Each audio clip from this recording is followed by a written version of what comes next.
Chapter 5, Night Talk. Salim slept on the lilo next to my bed that night.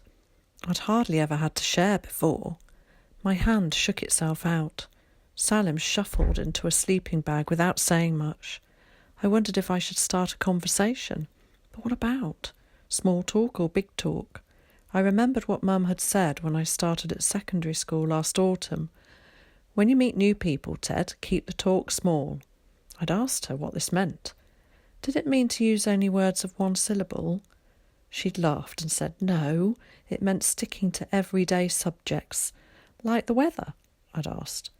And she sighed and said, "Oh, OK, Ted, like the weather, only not big weather, small weather," which meant I could talk about anticyclones and minor depressions, but not major storm systems or global warming.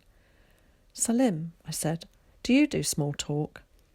"Hey?" said Salim. He sat up. "Nah, small talk's boring. It's what people do to pass time when they haven't got anything interesting to say." "So you prefer big talk?" "Yeah, Ted, big talk, every time." "What do you think weather counts as? Big talk or small talk?" "What, rain and snow and stuff?" "Rain and snow, storms, fronts, global warming." "Big talk, definitely. Global warming's great. I saw this movie. All New York was underwater." "London might be, one day," I said. "Nah," Salim said. "Not London, not Manchester, just New York." He brought his knees up to his chin. "My mum hates Manchester," he said. "She says she hates the rain." "I like rain," I said, thinking about how all life depended on it. "I like rain too," said Salim. "It's cool and calm. Without it, we'd die of dehydration." "Too right. But too much and you get a flood." "Yeah," Salim smiled, "a flood, like Noah's Ark." "Some people," I said, "say the Bible flood was real and that it could be coming again." Salim's head went off to the side and he looked straight at me. "Why are you so interested in the weather, Ted?" I thought. It's a system, and I like systems. The weather system is hard to understand because there are so many variables, and variables are interesting. If the system goes wrong, it's a disaster, and some people think the system is starting to go wrong, and that could mean the end of the human race. I want to be a meteorologist when I grow up, so that I can predict things and help the human race to survive. But I will have to study very hard and find out about all the variables. Salim whistled. "If a flood's coming, will you let me know, Ted, so I can build my ark on time?" "I will," I promised. Salim lay down and I turned off the light. I listened to us both breathing. This was when I normally switch on my radio to listen to the shipping forecast. I keep it on the desk next to my bed within easy reach. Mum had said not to do it while I was sharing with Salim. My fingers were twitching under the duvet. "Salim," I said after a few minutes, "are you asleep?" "Nope, not yet," he said. "It's hot." "It's a new area of high pressure," I said, moving in from the Atlantic. "Telling me." "What are you thinking about?" I said. I'd been thinking about convection currents, isobars and isotherms. I'd been imagining the shipping forecast. Lundy, Fastnet, variable 3 or 4. Perhaps Salim had been doing the same. "Nothing much," he said. "What about you?" "Weather still." We were quiet again. "Becoming south or southeast 5 or 6, I said out loud. "Sorry," said Salim. "I'm pretending to read out the shipping forecast, and instead of this calm we're having, a storm's brewing, out at sea." "A storm," he said. "Yeah, that would ground planes." "It would take a very big storm system to do that." "Would it?" "Gale force 8 or 9. A fog would be more likely to ground the planes." I heard him sit up again. "Ted." "Yes." "You know this syndrome thing you've got," he said. I said, wondering who had told him. Hope you don't mind me asking, but what is it? What's it like?" No one had ever asked me that before. I lay back on my pillow and thought. "It's this thing in my brain," I said. "Yeah? It's not that I'm sick. No. Or stupid. I know that, but I'm not normal either. So who is? It's like the brain is a computer. I said, but mine works on a different operating system from other people's, and my wiring's different too. Neat, said Salim. It means I'm very good at thinking about facts and how things work, and the doctors say I am at the high-functioning end of the spectrum. I'd also once heard a doctor say to Mum that my developmental path was skewed. I didn't tell Salim this because I looked up skewed in the dictionary and it said crooked, which makes it sound as if I'm a criminal, which I'm not.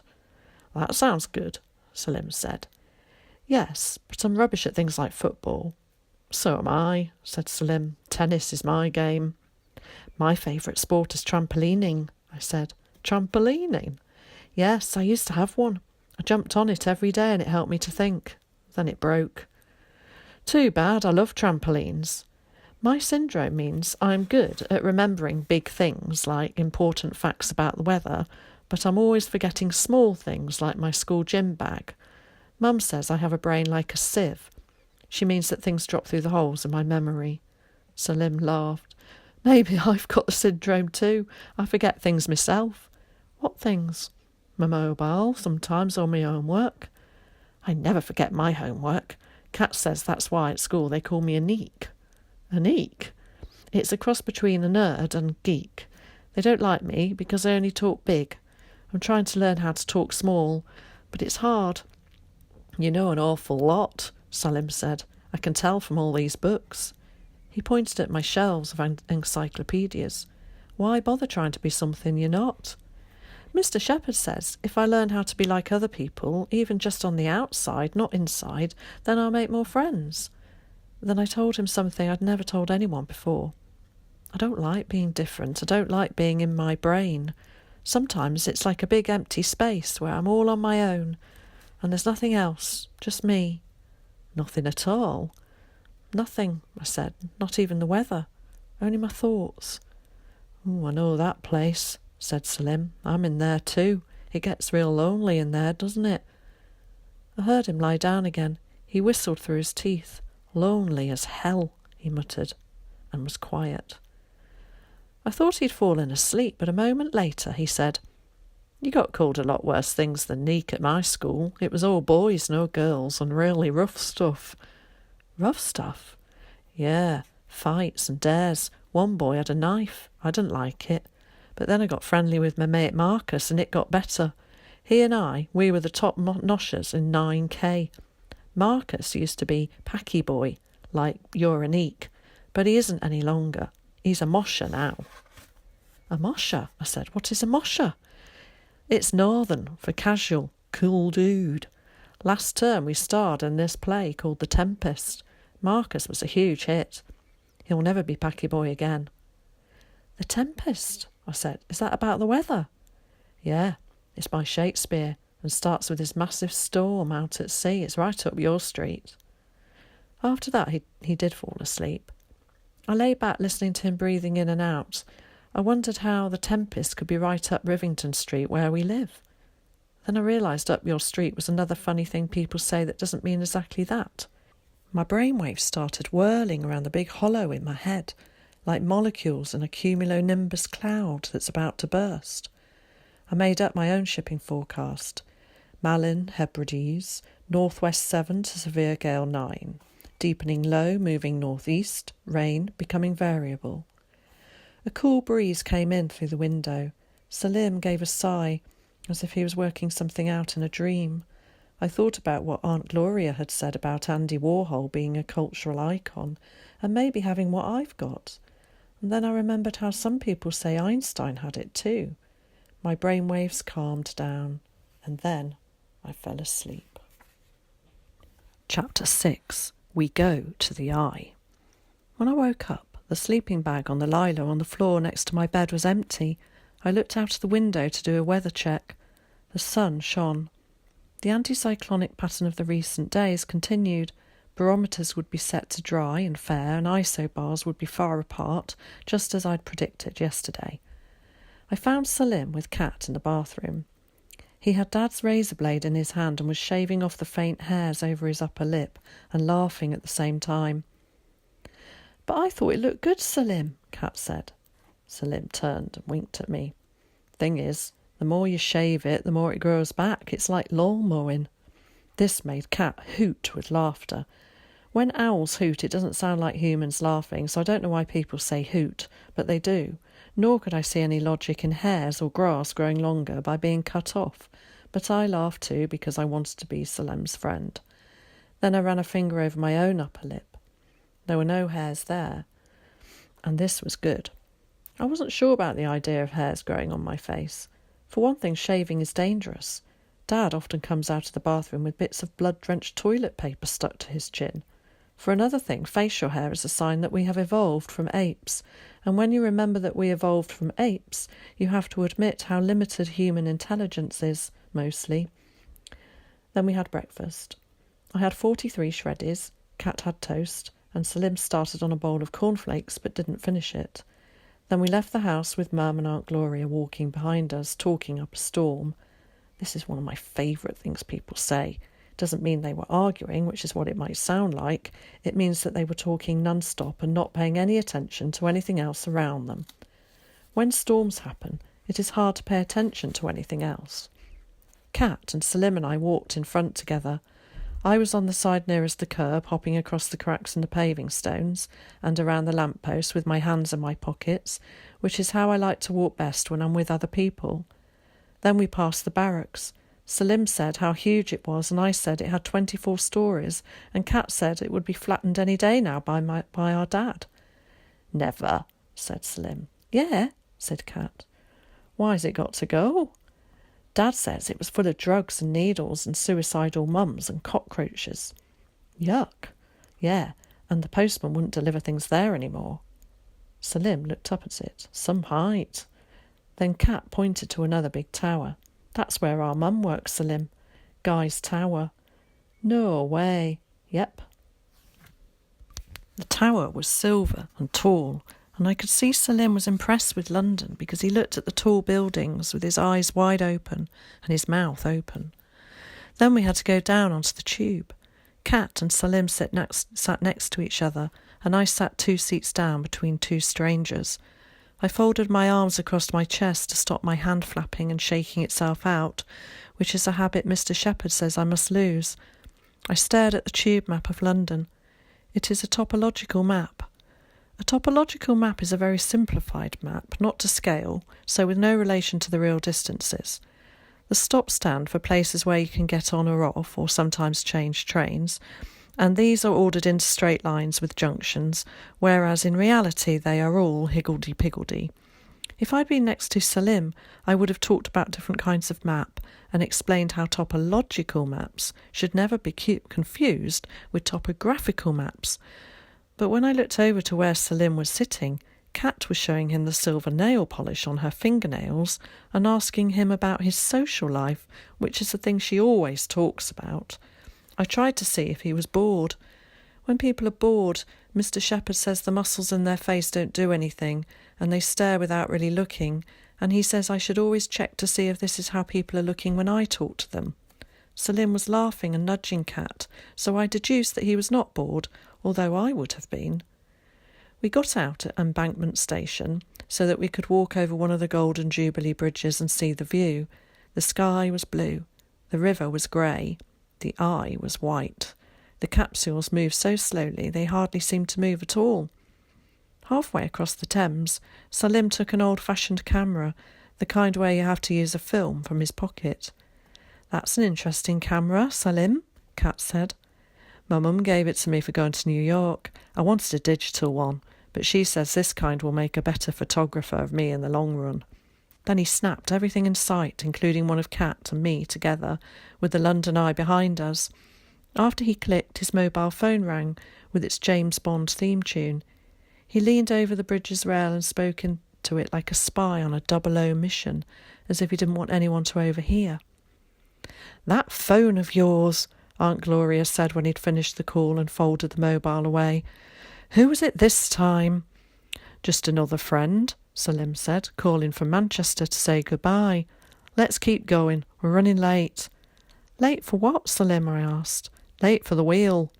"You can't be late for the London Eye," I said. "It turns all day long, 2 times an hour, every hour, until after dark." Big Ben donged 11 o'clock as we reached the ticket queue, which was very long. The two mums groaned. "It's infinite," Mum said.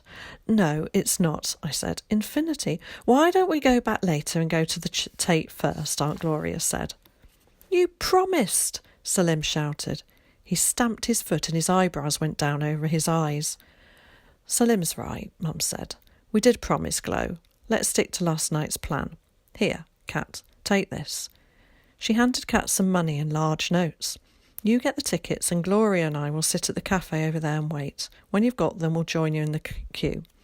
Kat's eyes went large and round as she took the money. She put it carefully away in her leopard skin backpack. Then she, Salim and I found the end of the ticket queue and joined it. A lady in front asked the lady in front of her if she knew how long the wait was, and the lady 2 people up the queue said it was half an hour to get tickets and another half hour to board. "A whole hour!" Kat groaned. "Maybe that is too long." "Kat," I said, "an hour is a drop in the eternal ocean of time." This is what Father Russell at our church said once about the human lifespan. Salim grinned. "Too right." He took out his camera again and did another shot from where we were standing. I asked if I could take one. "Oh, don't let him, Salim," Kat said. "Ted's useless at stuff like that. You'll end up with a paving stone and half a trainer." But Salim didn't listen. He gave me the camera, and I aimed through the viewfinder to the crux of the wheel. It jogged when I pressed the button. I took the camera away from my eye to see a man walking towards us. He wore an old leather jacket, unzipped, and a black T-shirt with writing on it, but I didn't notice what it said. He was dark-haired with an afternoon shadow on his chin, which is what Dad says he gets at weekends when he has a day off shaving. As the stranger drew near, he threw a cigarette to the ground and stubbed it out under his heel, for which he could have been fined £1,000 for dropping litter, but nobody seemed to notice apart from me. He came right up. "Excuse me," he asked, "are you looking for a ticket?" Kat explained that we were queuing for 5 tickets. The strange man said he'd give us the one he had if we liked. He said he was up near the front of the queue to board, but he'd changed his mind. He just couldn't face it. "You can't face it?" said Salim. He stared at the ticket in the man's hand and then up at the eye. "I'm claustrophobic. I'd pass out being stuck in one of those perspex pods." Forgetting that it is wrong to speak to strangers, I said, "The pods are made of steel and glass, not perspex." "That's worse. Glass, no thanks." "The glass is reinforced. It's very strong and safe." "So you don't want your ticket?" Salim interrupted. "It's yours for the taking." The strange man held it out.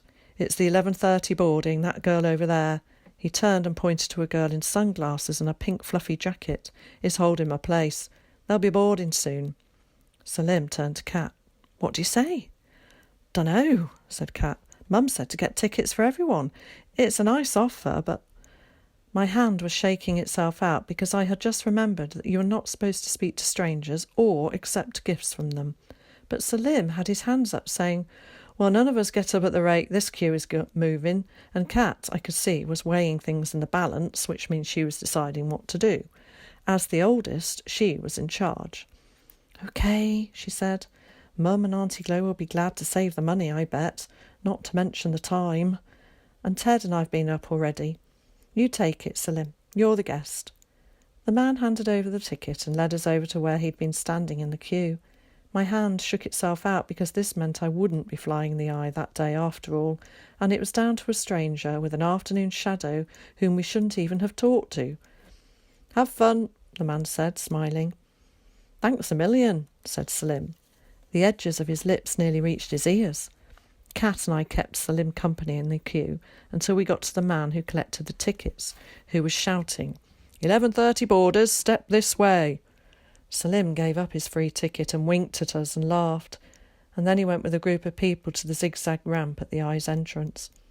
"We'll meet you by the exit," Kat called. "Over there." Salim nodded. We saw him through the glass advancing up the gangplank until he'd become just a shadow.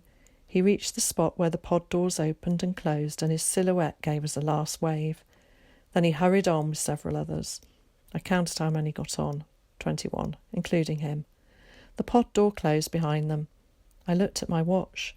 It said 11:32, May 24th. He'll be down at 12:02, I told Kat. Chapter 7. The Wheel Turns. Let's see if we can follow Salim on his way round, Kat said. The pod he was in was rising. By walking backwards we found we could track it as it slowly arced from 6 o'clock anti-clockwise to 4 o'clock. While we watched, I started to tell Kat the facts I knew about the eye, how it was not really a Ferris wheel at all, and how on a clear day you can see for 25 miles from it. But she interrupted me and said, "Do you like Salim, Ted?" "He's our cousin," I said, "which means we share 50% of our gene pool. "Yeah, but do you like him?" I... Don't you feel anything? Ever?" "I like him, Kat. He's my friend." She nodded. "He's cute." "Cute," I said. Kat calls lots of things cute, including cats, football players, movie stars and skirts, and babies, which means that cute doesn't mean much, because if everything's cute, what isn't? Me, I suppose. I don't suppose Kat would ever call me cute. "Salim's a mosher," I said. "A mosher?" "It's northern for casual, cool dude," I said, "and he gets lonely," he told me. "Really?" Kat sounded impressed. "Perhaps it's having to move to New York. I'd be lonely if I had to leave all my friends." We kept watching the London Eye go round. It was like a huge clock only going anti-clockwise. Salim's pod moved from 3 o'clock to 2 o'clock just as an aeroplane flew low overhead. "Kat," I said. "What? What does it mean when something is up your street?" "Huh?" "Salim said The Tempest would be right up my street. He acted in it at school last term." Kat laughed. "We've been reading it at school too. Mr. Moynihan says it keeps making me read Miranda's part, and she's such a bloody dish rag." I considered this. "So it's not up your street?" "No way." The pod was nearing 1 o'clock. "What do you think of Auntie Glo?" Kat asked. I remembered what Dad said about her leaving a trail of devastation in her wake. Then I remembered how she'd said I was like Andy Warhol, a cultural icon. "I don't know." "Me neither. I heard Dad say to Mum that Auntie Glo drives him bananas, and I found 2 empty bottles of wine on top of the fridge." In my mind's eye, Aunt Gloria turned into a motorist with driving goggles and a huge consignment of bananas in the back seat. "You mean she drives him bananas the same way I drive you nuts?" I said. "Bananas, nuts, round the bend, off your trolley, whatever." She laughed, and I joined in because it showed I knew what she meant, even if I wasn't sure what was funny about Aunt Gloria making Dad feel insane. Then Salim's pod got to its highest point, 12 o'clock, and we both said, "Now!" at the same time, and laughed again, and this time I meant the laugh. We'd been tracking the same pod, the exact one Salim was in. My watch said 11:47. He was right on schedule, and at the top the sun made the glass shine. The pod sank slowly to 9 o'clock. I remembered from the time we'd gone up before how near the end of the ride a souvenir photograph is taken automatically. The London Eye managers have fixed a camera into position so that a good shot of everyone is possible against a backdrop of Big Ben. It happened somewhere between 8 and 7 o'clock. I saw the dark figures inside Salim's pod gather to one side, facing out northeast to where the camera was. I even made out a flash. Then we walked back to where we'd arranged to meet Salim and waited for his pod to land. At 12:02 precisely it came back to earth. The pod doors opened. A group of 6 grown-up Japanese tourists came out first. Then came a fat man and woman with their 2 small boys who were also fat, which probably meant they all ate too much convenience food and needed to improve their diet. The girl in the fluffy jacket followed, arm in arm with her boyfriend. A big burly man in a raincoat with white hair and a briefcase came out next. He looked like he should have been getting off a commuter train, not the Eye. And then came a tall, thin, blonde lady, holding hands with a grey-haired man, who was much shorter than her. Finally, 2 African women in flowing, colourful robes came out, laughing like they'd just been at the fun fair. 4 children of various ages were with them, and they looked very happy. But of Salim there was no sign. I knew straight away that something was wrong. I said. Kat screwed up her face. I could have sworn he was in that one, with the Japanese. The passengers wandered off in different directions. He must be on the next one. We waited, but he wasn't, nor the one after, or the one after that. A bad feeling slithered up my esophagus. "Stay here," Kat said, gripping my hand. "Don't move." She dropped my hand and ran off. I didn't like being left on my own in those crowds. I kept blinking and looking around, thinking Salim would rematerialise. Then I started to think I'd lost Kat too. And then I realised I didn't know how to find Mum and Aunt Gloria, which meant I was lost as well. My hand flapped and I forgot about trying to stop it. Then Kat came back. No sign of Salim. No Kat. "I bought this," she said. "A souvenir photo. I looked at all of them, the ones before and the ones after, but I couldn't find any with Salim in. This is the one with the Japanese and the African ladies." She showed me the photograph and I looked at the faces of strangers smiling and waving at the camera. Various bits of people were chopped off, as the pod had been quite full. You could see half a face here, an arm waving there, but nothing that looked remotely like Salim. "Salim isn't there," I said. Then I said, "Salim has disappeared." Kat groaned. "Mum and Auntie Glo are going to be livid." Chapter 8. What goes up doesn't necessarily come down. We walked over to where Mum and Aunt Gloria were having coffee. "Let's lie," hissed Kat, "about taking that ticket from a stranger." She grabbed me by the wrist so hard it hurt. "Lie," I repeated. Lie. "We could say that Salim got lost in the crowds, that he—" She let my wrist go. "Oh, forget it," she said. "I know telling a lie with you is useless, and stop doing that duck that's forgotten how to quack look." We reached the table where Aunt Gloria and Mum sat talking up another storm. We stood by them in silence.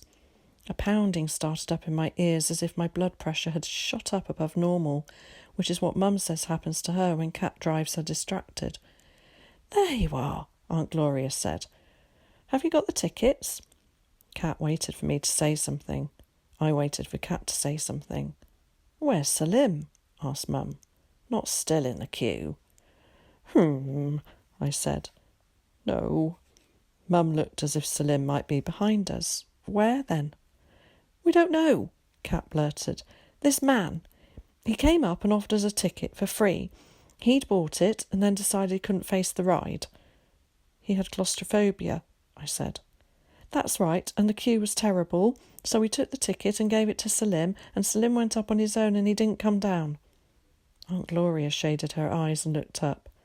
"So he's up there somewhere," she said, smiling. Kat had a hand to her mouth and her fingers were wriggling like worms. I'd never seen her act like this before. "No," she said. "He went up ages ago. Ted and I tracked his pod, but when it came down, he wasn't on it." Mum's face scrunched up, which meant she was A, puzzled, or B, cross, or C, both. "What on earth do you mean he wasn't on it?" "He went up, Mum," I repeated, "but he didn't come down." My hand flapped and Mum's mouth went round like an O. "He defied the law of gravity, Mum. He went up, but he didn't come down, which means Newton got it wrong." Mum looked more cross than puzzled by now, but Aunt Gloria's face remained smooth like paper without a crease. "Bet I know what happened," she said, smiling. "What?" we all said. "He probably went round one more time." The simplicity of this solution struck Kat and me at once. "That's it. He just stayed on," said Kat. I looked at my watch, in which case he'll land at 12:32. We went back to the Eye, this time with Mum. Aunt Gloria said she would stay where she was because Salim wouldn't know where to find her if we missed him. We watched several pods open and close, but no Salim. 12:32 came and went, no Salim. Mum asked the staff if they could help. A woman from customer services came to talk to us. She said she'd like to help but couldn't. She said that the London Eye management policy states that children are not supposed to ride without an adult accompanying them. Mum's eyebrows met in the middle. Cat, she said, I relied on you. You should never have accepted that ticket. You should never have let Salim go up on his own. Something terrible happened then. Cat started crying. She hadn't done that in ages. She pressed her knuckles up against her cheekbones. It's always my fault, never Ted's. I'm always to blame. Ted never does anything wrong. You're older, Cat, but obviously not much wiser. Mum bit her lip and they both stared at each other. Why don't we call his mobile? I said. Mum frowned as if I'd said something stupid. Then her face cleared, which is what you say when someone's been looking unhappy, and then they suddenly cheer up, and I like this phrase because it is another weather metaphor. A face can clear, just like the sky can, when a dark cumulonimbus cloud has passed over and the sun comes out again. Of course, Ted, Mum said, smiling. You're a genius. We should have thought of that right away. We hurried back to where Aunt Gloria was waiting at the table. There was no sign of Salim. When she saw us come back without him, she gave a big sigh. Where has that boy got to? She said. Mum picked up Aunt Gloria's handbag. Call him. Get your mobile out. Give him a call. OK, Aunt Gloria said. He's probably only a few yards away. She pressed some buttons and put the phone to her ear with a smile and a nod of her head. Then her expression did the opposite of clear. It clouded over. The mobile phone you have been calling has been switched off, she repeated. Please, try later. She dropped the phone down on the table. Her lips trembled. Why is his phone off? She whispered. Why? Cat said later that we spent the next hour darting round the south bank like headless chickens. It is a puzzling fact that chickens can run around in a frenzy for some seconds after being decapitated, but I do not think they do this for a whole hour. We looked everywhere, but there was no sign of Salim. We went back to the staff, who called in the police. A constable took our names and addresses. He asked if we thought Salim knew his way back to our house. Probably, we said. Then he told us to do 3 things. A, keep trying his phone. B, go home and wait. And C, try not to worry. He said he would report Salim's disappearance to the rest of the squad on duty in the area. If he hadn't reappeared in a few hours, an officer would visit us. Cat tried to explain about how Salim had vanished some time after getting on the wheel and before getting off. He looked at her as if she was imagining it. Children don't evaporate into thin air, he said, not in my experience. So then we did B and went home to wait. We were hoping to see Salim in our front garden, but he wasn't there. So Aunt Gloria did A, that is, she pressed and repressed the redial button on her mobile phone. Mum got her inside and made tea. Cat fetched a china plate and arranged some chocolate fingers on it. This was Mum and Cat's way of trying to do C, but nobody ate any. We all tried not to worry, but nobody succeeded. Then Mum called Dad and told him what had happened. He said he was round the corner at the barracks and nearly finished for the day. He'd come home to see if there was anything he could do to help. Mum hung up. Immediately the phone rang and Aunt Gloria grabbed it. "Salim!" she said loudly. She listened for a few seconds and her face turned into a mini ice age. That's my own expression, and I hope you can guess what it means. She slammed the phone down. "Some man," she said, "selling conservatory windows." She made it sound as if selling conservatory windows was a crime against humanity. She looked at the clock on the mantelpiece. 3 hours, she said. He's been gone 3 hours. This hasn't happened before. Then she started pacing up and down the room, punching one fist into the palm of another. It was very interesting to watch. I wondered what kind of weather she could be compared to and decided on a thunderstorm, very localised, with forked lightning. "Salim," she said, as if he were in the room, "I'll have your guts for garters." I had never heard this before, wondered what garters were. Cat told me later that they are what women used to wear around their thighs to keep their stockings up, and they are elasticated. I do not think guts would be a tidy way of doing this. Then Aunt Gloria said, "Oh, my boy, what have they done to you?" I wondered whom she meant by they. "Then you'd better be back by Wednesday or we'll miss our flight to New York." Then, "That stupid policeman saying not to worry. I'll bet he doesn't have children." Then, supposing some terrible gang has abducted him. Oh, mercy, mercy, no. Then she noticed me watching her. What are you staring at? She pointed a pink lacquered fingernail at me and jabbed the air. If you hadn't suggested going to the London Eye, this never would have happened. You and your bloody bicycle in this wheel in the sky. She flopped onto the sofa and made a wailing sound. Oh, Ted, I'm sorry. I didn't mean that. Glow, Mum said, rushing to sit beside her. Calm down, love. She flapped her hand at me as if I was an annoying fly. I figured out that this meant she didn't want me anywhere nearby. I went to see Kat, who was in the kitchen, sitting at the table. She had her headphones on and her head down on her arm so she couldn't see me or hear me. So I went up to my room.